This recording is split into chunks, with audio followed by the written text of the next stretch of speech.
I want you for a second to imagine a world where you could control your data everywhere, whether it's financial data, personnel data, or any other kind of data. No matter where that data lives today or where that data may travel tomorrow. I want you to also imagine if that data ever got in the wrong hands, that you could actually kill with the touch of a button, access that data anywhere in the world.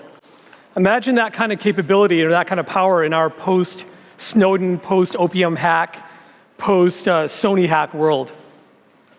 What if I told you that power actually exists today? Because that's exactly what we do for our customers. We give our customers the ability to control their data simply everywhere. And we do that in a world where there are no longer any more digital borders and where enterprises' perimeters are basically extremely porous and are collapsing all around us. We do it by taking security and policy and actually attaching it down to a data object itself, like a file, and having it follow that data everywhere. So that's exactly what we're going to show you in our demo here today. My colleague Grant is going to be able to show you exactly what I said. How to take a piece of information, a file, multiple types of files. It could be an Excel, it could be a Word document, it could be an investor letter, it could be anything like that. It could be a movie or an image. Be able to control who can get access to it, what they can actually do to that data, and have that literally follow the data everywhere. Right? So you can choose to have it at rest. You can choose to share it through Box or Dropbox or through email or a USB stick. It doesn't matter. Be able to audit and control whoever could get access to that data, have deep visibility into who's using that data, and then ultimately be able to kill access to that data anywhere and everywhere. And do it in a way that is not only as impenetrable as possible from a security perspective, but as invisible as possible to a user experience perspective as well, to make it as frictionless as possible. So with that, I'm going to hand it over to Grant to actually walk you through a few examples of how this is going to be done. Great, thanks, Ajay. What we're going to do is take that information that Ajay was just talking about, some financial information, investor communications, and even some marketing material, and show how multiple channels we can secure that information en route the moment it's created or the moment it's shared, control the end user experience, track where it's gone, and revoke access. I have those 3 files right here.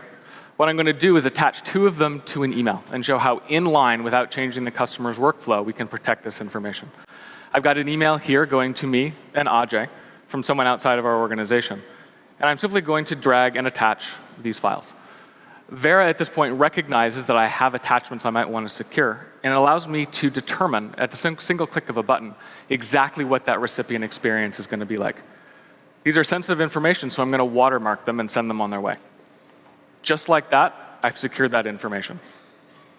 Additionally, I can share these files via a sanctioned or unsanctioned file sharing service like Box.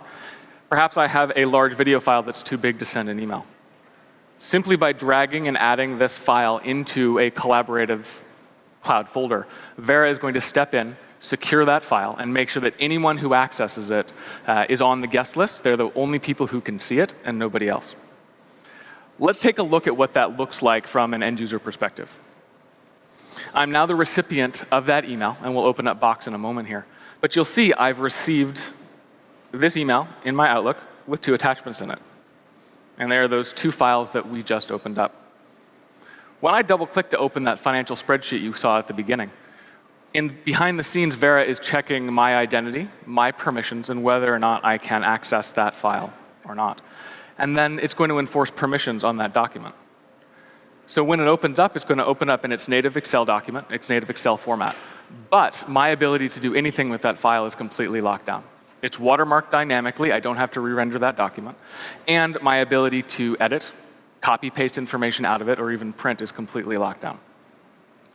Where this starts to get really interesting is when you look at the tracking and monitoring capabilities of Vera. Because we have collapsed the security down to the level of the file, I can see everywhere this file has traveled across the organization. So whether it's gone via sanctioned channels or unsanctioned channels, I can control it. I can see right here, I was just working with that financial statement. I can see everything that's happened with the file from the moment it was created to the moment that it was accessed. And if I chose to, and if I chose to then revoke access to this file, that scenario Ajay talked about, I can kill its ability to be opened at any point. Let's do that right now. The power of this is that now I can control files even after they've left my organization. So if you're trying to protect MNPI and other information, this may be ideal for your organization. Now when I go to open this file up again, that same check is going to happen in the background, and we will get a notification that my access to this file has been denied. Ideally. There we go. Perfect. No problem. The final thing is we have a pretty extensible platform. So we've built this ability to protect files through any channel. Actually, most recently, we've looked at where most content in an organization is traveling. And we've seen that Slack is starting to emerge in a lot of different organizations. We took our powerful platform and API and built an integration with Vera. So anytime we add a file, we've built a Vera bot that will identify that an unsecured file has been added to the channel. It will identify that file. You'll see right here. Looks we've got an unsecure file coming in. Hang on while I protect that for you. The bot will remove that file. It will secure it in the background and repost the secure file into the Slack channel. And there we go. We have a secure file now, and its usage has been restricted only to the people who have access to that public channel.